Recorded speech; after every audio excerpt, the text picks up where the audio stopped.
Hi there, we're Travel with Jonny and Will, and today is day 4 of our Azamara Pursuit cruise around the Med. Today we are docked in Monaco, which is the first time either of us has been there, so we're very excited for our day. Yeah. So we got up real early and we headed up to the Windows Cafe for breakfast. One thing that we've learned already about Azamara is how they surround you basically in the experience of the culture and the country that you're in. So that immediately starts off in the morning with breakfast.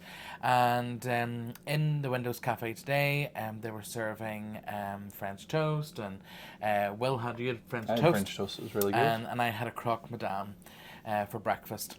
Afterwards, then we decided to get ready and head out to explore Monaco. Yeah, so we disembarked the ship and we intended to go to the stop for the hop on, hop off bus, and there was one right outside the cruise terminal, which was great. Yeah, we only had to wait around 5 minutes, and basically, the tour itself says it takes about an hour or so if you don't get off the bus. We only waited, like I say, 5 minutes, and we bought our tickets just when the bus From the arrived. driver, yeah. Yeah, from the driver. The ticket price is €23 per adult, and that lasts you then for 24 hours that you can hop on, hop off as much as you want.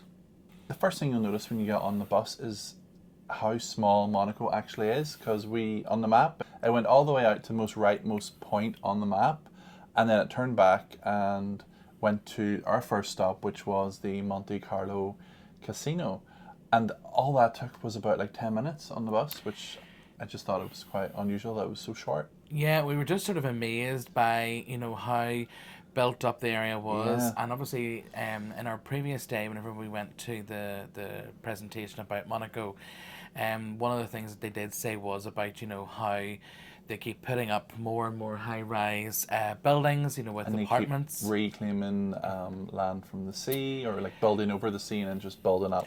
Or actually building over the road, because we drove up one street. We literally turned at the end of the street, came back down basically the distance we came, but there was a period of time where it nearly looked as if we were in a tunnel, but it wasn't.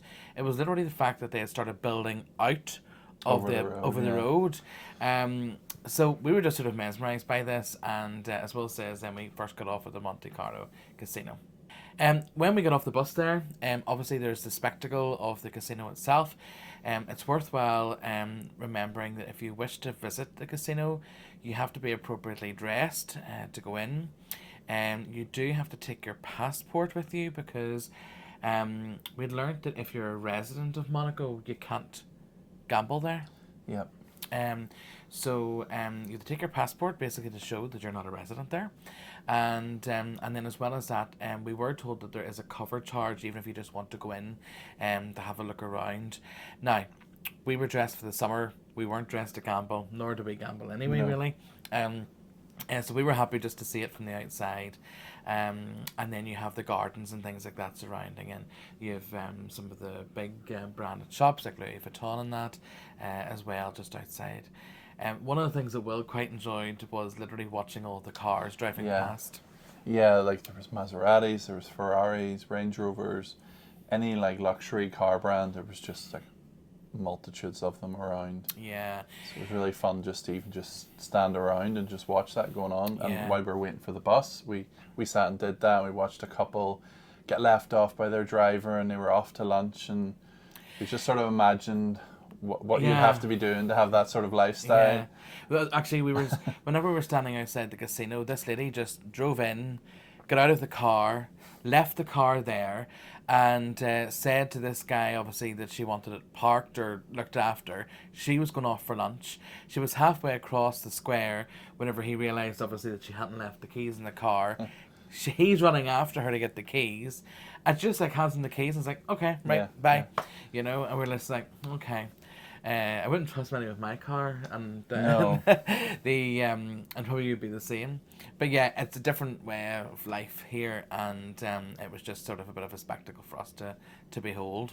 So our next stop was the Princess Palace, and in order to get here, the bus had to take these topsy-turvy, lefty-righty roads all the way up to the top of this high part of Monaco, and the views on the way up were just incredible. Yeah. And then the views from the top, you could see the whole bay, and like the whole like that circuit part where the F1 and all the stands are, it's very clear to see it from up there, and it was just really nice up there.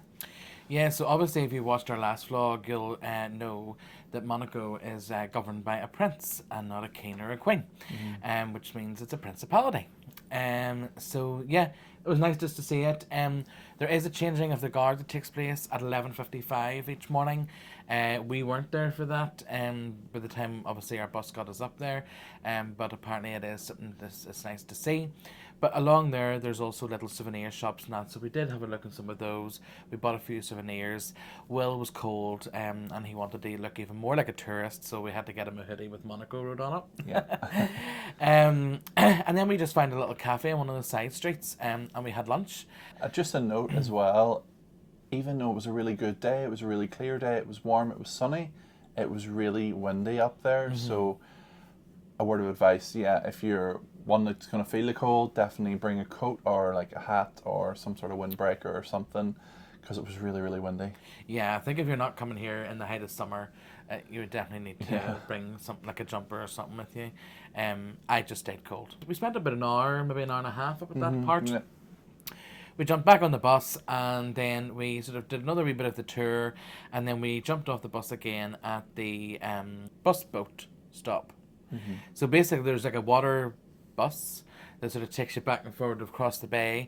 So getting off at that bus stop meant that we were able to walk along the U-shaped sort of bay all the way back to the ship. But we did make one stop, which we would recommend for any petrol heads or gear heads out there, which we've heard recently, which I've never heard before, which is basically the prince's car collection. So the prince likes to collect different cars, and there's different cars that have different meaning for the royal family in Monaco, and he likes to have them all on show for everybody to go and see in this prince's car collection museum.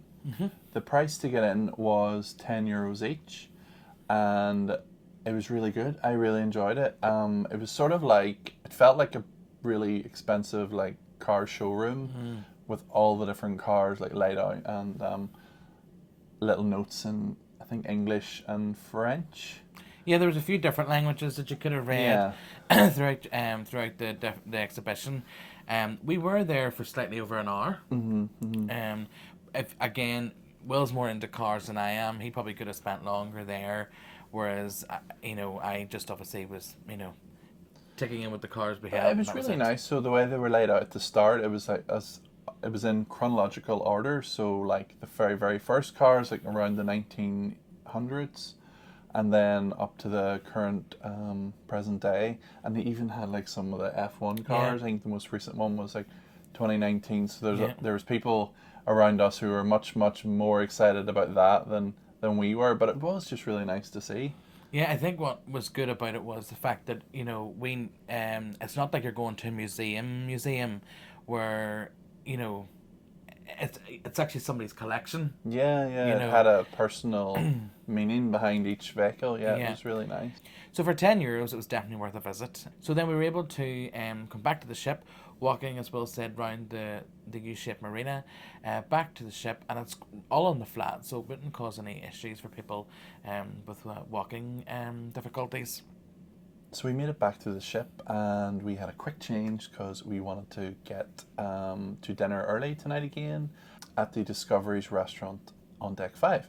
So tonight was a French cuisine night, and tonight I had the chicken confit salad to start, and then I had the beef. I can't even say this. What is it, Jonny? Bourguignon. Is that it? Yeah. And then I had an apple and blueberry crepe and some vanilla gelato.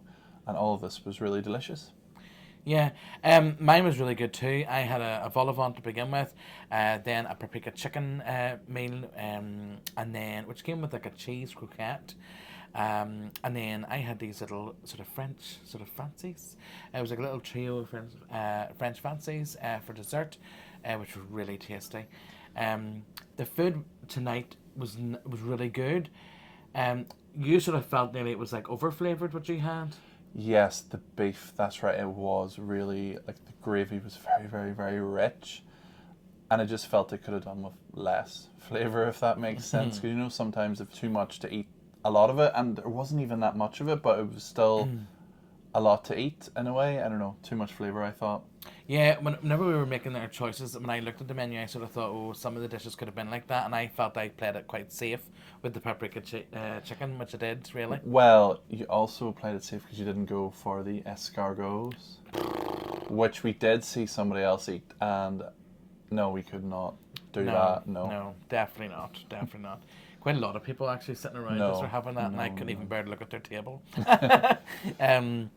But yeah, good meal in the restaurant again, and after that, then we headed, got a drink, and then we went on to the Cabaret Lounge. Yeah. And this evening was the first sort of production show that we saw from the signature singers and dancers, as they're called. And it was, tonight's show was actually supposed to be something different, but because we were going to be experiencing a lot of movement on the ship, they swapped a few shows around, and tonight's show was called Imagine, which was basically a tribute to songs in the 60s. Only boy could ever teach me what the celebration makes you want.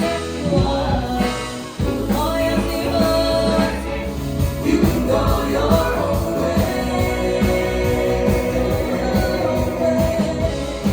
You can call it another lonely day.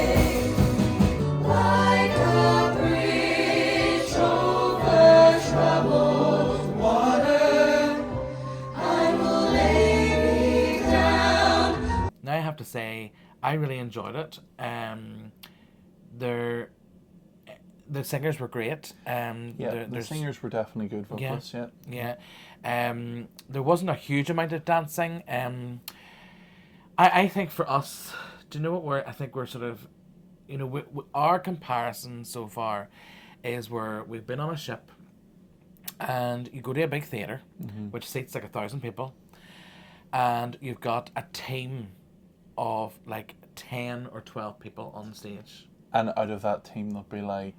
There'll be like 6 singers. No, there'll be 6 full singers, and there'll be at least another 6 dancers. Yeah. Yeah. So I think because this is in a smaller venue, it's not a theatre, and the cast is smaller, they are limited as to what they can do. Now, I have to say, the singers did dance, and they danced quite well. Yeah, I must say I'm a wee bit disappointed with this being our 4th night, and this is the first like full production show we've had. Obviously, on our first day, we had a little bit of a tease from the showcast team, which is the 4 singers and the 2 dancers. But yeah, I feel like other cruise lines definitely have done production shows better, and we like seeing a show every night. And to have to wait until day 4 till we see something like that is a little bit... It's not really for me. I would like more. Yeah. But it was enjoyable. It lasted nearly about an hour, and it definitely was enjoyable. The routines were great. The song choices were great as well, and a lot of people in the audience all seemed to know them and sang along, which was lovely to see as well.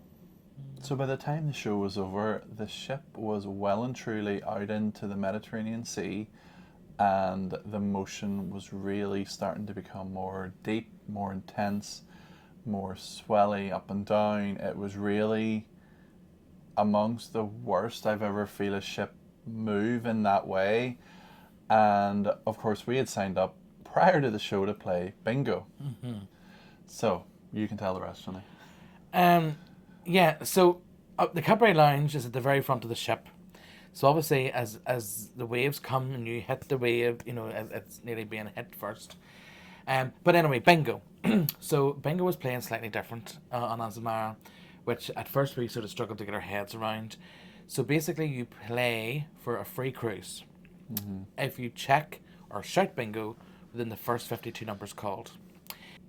If you don't call bingo within the 52 numbers, from the 53rd number called and beyond, you're then playing to win an upgrade of your cabin for the rest of your cruise. So for us, we're in a Veranda Plus cabin, so therefore we would then have to upgrade to a suite. So there's different prices for the cards based on what your upgrade would be. And also, you know, so for example, if you were in an inside cabin and you wanted to upgrade to a suite, that would be more expensive than going from an inside cabin to an ocean view. So there's different prices for the different, choice of suite upgrade or cabin upgrade. And then the bingo cards that they give us look like this. So you can see that half the numbers are missing, but that's because they expect you then to punch these numbers out. So like, for example, like there's 39, which isn't punched out. You literally have to, they give you a pen to literally push through the little perforation. Yeah, not to and mark fold it. back. The pen's just to push through the paper, and Yeah. the amount of people that were going, "Oh, these are a nightmare." I was And- one of those people. Yeah, and there was a woman like, "Can we mark it with a pen?" And she won the suite. But yeah, that's the worst and most terrible Especially idea because ever. you weren't sitting at a table either, and then if you got two numbers beside each other, you nearly ripped. On my card, which we threw out, I ripped nearly the whole sheet at one point. It was a nightmare. Crap, yeah. But we didn't win, and the game took forever. Poor Nicholas, the assistant cruise director, will never make it in a bingo hall. Probably Well, never there wants was one reason why it took a little bit longer. So a poor lady in the middle of it, all you heard was, "Someone's being sick." to. I know. And then she vomited into a pint glass. It was not. I'm sure, dear helper, it was not her finest hour. No. And everybody around her was kind of like, "Oh, she's being sick. She's being sick." And then the other issue about this venue is that once they clear the drinks for the show, all the staff and bar staff are gone. They're gone. There's nobody there. So it was just the passengers and Nicholas. running the show. And Nicholas's face, you could tell he was like, to go and help this lady. I don't think he probably wanted to clean up vomit, but then he started to ring somebody, and he says, "Look, help is on the way here." But a passenger then sort of ran out to try and get her a little bag from somewhere. But the poor woman had to sit there and hold her glass of vomit. And I was sitting thinking, oh my goodness. And the ship was like literally rocking away. And I'm sitting there, and all you could smell was this. And No. all sorts were going through my head. And I sort of thought, oh, get this game of bingo over, please. And if I don't win, I don't care at this point. But yeah, the bingo took forever. We didn't win. And that was the end of us for bingo. So as it was quite rough, we both just came back to the cabin, and unfortunately one of us had a long night. That was me.